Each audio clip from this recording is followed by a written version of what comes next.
Hello ladies and gentlemen, welcome back to the channel and welcome back to the Range Rover Evoque. In this one I'm going to be telling you the 5 things that I've hated about this car. It's my girlfriend's car, so I can't slander it too much, but there is things that both of us don't like about this car, and I'm going to run through all of them in this video just so you're aware of what you might not like about this car if you're ever thinking of buying one. The first thing that I sometimes don't like about this car is going to be its infotainment system. If you're using Apple CarPlay, it is absolutely fine and I have no complaints about Apple CarPlay. But if you're using Range Rover, Land Rover, whatever you want to call it, their system, then you might have a few issues. So this is the old system. As you can see, it's the 2-tiered system with both the screens and the digital dash up there. It's not like the new Sport and the new Range Rover where you just have one massive screen here. It is the old infotainment system, and I think that is partially why this one isn't as good, or why it maybe frustrates us using it. So once you've been in the Range Rover and you've experienced the new tech, this one does feel a little bit old. So the screen itself is a little bit laggy, it's a little bit slow at times, but you can live with it. It's not that bad because you never really use any of these. You only ever use CarPlay or Android Auto, but it can be a bit laggy. So if I bring up the nav, it looks all right there, but it can be, as you can see, a little bit slow and a little bit laggy, and not like, I'm trying to zoom back in here. It's a bit unresponsive. It seems all right at the minute, but there is times where it's not great and it's not the best system to use. Sometimes it can take a bit of an age to start up. It's not instant like the new cars are, and it just sometimes feels like it's a bit difficult. When you try to sort of use the car's heating system, as you can see here, these buttons are actually really small at the bottom. So when I turn the climate on, if you're driving, it's actually really hard to press air fan speed and then turn this, or it's hard to put your front misters on and whatever else. So it can be a bit difficult in that sense, but other than that, the infotainment in this one is probably getting less software updates and less support than the new systems are, which is going to drop it down. It's a bit like an iPhone. If you've got an iPhone that's a few years old, it's going to start feeling a bit slow, a bit laggy, a bit unresponsive, and they're not putting out as many updates to keep it going as good as new. And I think that is the case with this one. The second thing then, this is going to be a bit hard to show and a bit hard to point out, but it's actually going to be the passenger's seating position. So for me, I'm 5'11", 6 foot on a good day, let's just say that. The seating position in this one isn't as good as you'd expect it to be in a Range Rover product. In all the other sort of models, I'm absolutely fine in the passenger seat, but when I'm the passenger princess in this one, I find that the seating position isn't that great. And I mean that in terms of the space, and this is where this car does lack. So it's got really good storage, but your seating position isn't great in terms of how much space you have. So I've got this seat virtually, let's turn this on, I've got this seat all the way back, it can't go any further back, and I've got it in an all right seating position here. The problem you have then is you feel like you're really close to this pillar and you're looking sort of to your left at a pillar rather than out the window. You then don't get a really good sort of aspect for putting your hand on this armrest or up here, because the back of your arm then hits this pillar. So the counter to that is, right, let's move the seat forward. So if I move this seat forward to a point where, one, I don't feel like I'm hitting my head against here and I'm looking straight out of a window, you then get you do get a better armrest and you can put your arm up here just fine. The problem you then have though is when you turn it round. So I'm going to turn round and show you how your feet then sit. When you're sat in the front here, once the seats move forward, you then feel like you can't slouch because my knees are actually touching there. So to get in a more comfortable position, you can't actually have your knees where you want them to be. So you have to really push your bum back and sit up straight so that you get distance between your knees and obviously the dashboard. If you want to put your feet more flat, my feet are now touching the, I don't know what you'd call it, the limit of the footwell. Can't go any further, and that's not comfortable because your legs aren't straight, they're in like a weird bend, so you can't sit like that for too long. So then you move the seat back, and when the seat's all the way back, yeah, don't get us wrong, you've got loads of leg room here, it's absolutely lovely. You're never going to hit your knees and you're never going to feel like you need to keep stretching out, but it's one or the other. You then get, obviously like I was saying, you then get this pillar right next to you. You then can't put your arm up here very well and you can't put your arm in here very well. So there's parts of this seating position as a passenger that you might not like, and obviously when you're thinking about pushing the seat all the way back and reclining it, you're then hindering the people in the back. So depending on who you are, how tall you are, and how you like to sit in a car, that might affect you. It does affect me personally. It doesn't affect my girlfriend when I'm driving because she's a lot shorter than me, but it can affect you. So that's just the second thing that might be a hate for me in this one. The third thing then that I'm going to tell you I dislike about this one is going to be something from a driving point of view, and that is going to be the blind spots in this car. So this pillar here is quite some size. If I was at a junction here, for example, and I'm looking that way, this really does block out quite a lot of the car, especially when someone's sat here. The windows are quite small, so if there's a body here with a head, it only leaves you this little bit. Obviously the wing mirror blocks out quite a lot, and then this pillar blocks out quite a lot, so you do have to really lean forward or lean back to see round people.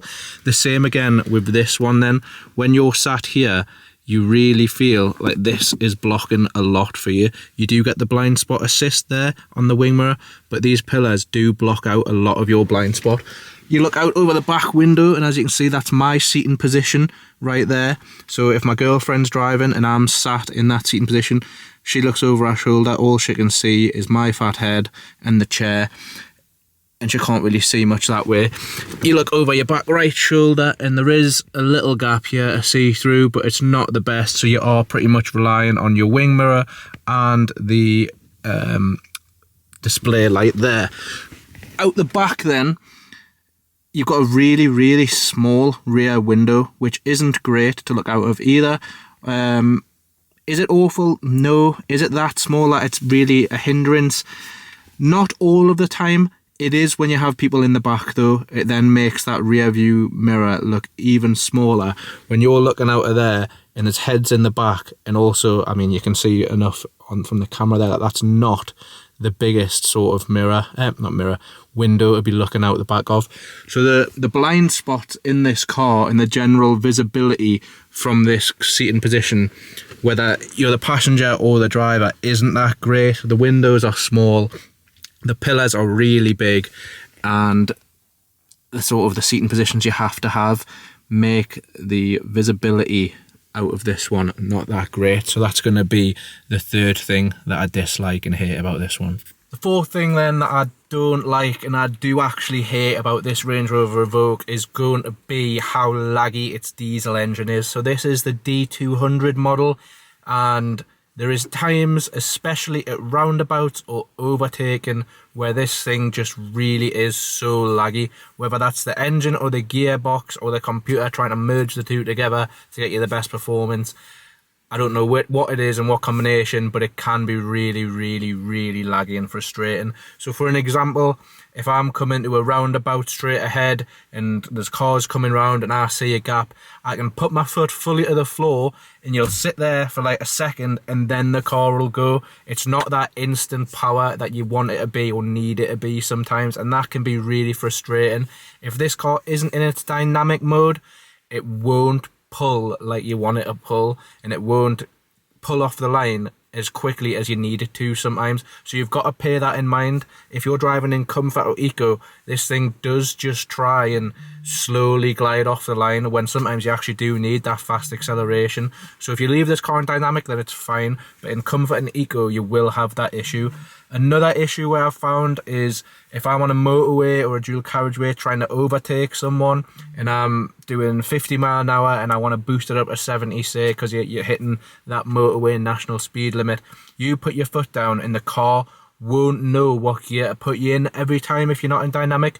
So you'll put your foot down, then you'll have like a second or two wait before you then get the torque and the power where it drops you down a few gears and makes you overtake that car, which can be a bit annoying. You don't have that instant torque to go around it, and the computer and the gearbox don't always align with the engine to say, right, drop down a few gears, put the power in and get you past that car. It can be a bit frustrating a lot of the time, unfortunately. I just drive this thing in dynamic personally. My girlfriend's the same, but when people do drive this in eco or comfort, you do get that little bit of lag and you get the frustration out of the gearbox and engine, which you just don't expect necessarily from a Range Rover or any Land Rover product, but you do get that lag and you do get that delay, which makes it frustrating. But if you can get past that and just leave it in dynamic all the time and put up with the better throttle response, lower fuel consumption, it's up to you. That's the fourth thing that I do hate about this one, and that probably is the biggest thing I hate about this car. The fifth and final thing that I hate about this car then is going to be something that I love and hate all at the same time, and that is going to be the retractable door handles. So why do I hate them? Because I honestly love them and I think they look amazing. But why do I hate them? Well, not in this car. In my Velar, I fell foul to the door handles never going in if you don't lock this car. So I'll take you to the car and I'll show you what I mean. As you can see, the handles are out on this car. What that means is that this car is clearly unlocked. So if I get the key and I lock this car, you'll see the door handles go in and so do the wing mirrors, so you know that this car is locked. Right, what happened was in London, I had my Velar, I went out in Knightsbridge, I left the car parked up behind Harrods, and I thought I locked the car. I didn't. So I left the car unlocked, so it stayed like that. The problem with that is, obviously the lights weren't on as they are now, but the problem with that is when I've walked away from the car and I've walked far enough to go out and enjoy my night out, my shopping, whatever I did at the time, if you're walking past, you can see them door handles are out, and that means the car's open. So what happened? I went out, came back a few hours later, came back to my car, saw the door handles open, and I thought, oh, I never locked my car. I came into the back of the car to get my jacket out, as it was now cold, stupidly left it in the back seat, and I lost a very expensive jacket that day because the doors did not lock after I walked away from the car and I forgot to press lock. So personally, I think these cars should lock either after a certain amount of time, whether that be 2 minutes, 3 minutes, 5 minutes, 10 minutes, whatever, of you not being in the car and the car not being on, or when it recognises that this key is 200 metres down that way, the car should lock, but it doesn't. So I fell foul of that and the car stayed unlocked for a few hours, with anyone in London who knows the car knowing that them handles being out means that my car is unlocked and free for anyone to go inside.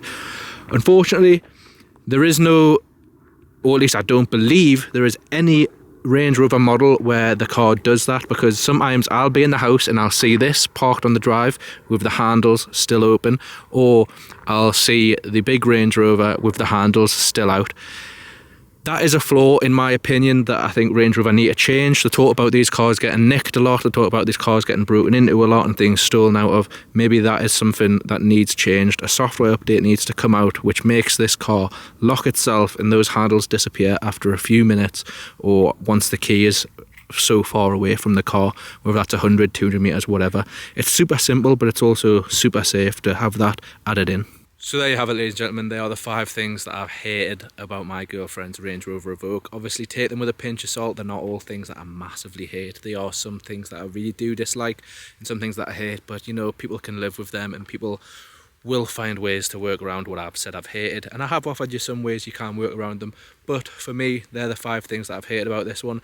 Catch the 5 things I love in another video, and I'm going to do an all-around review of this car. So be sure to check the channel, drop a comment, like and subscribe, and I will hopefully catch you all in the next one. Cheers.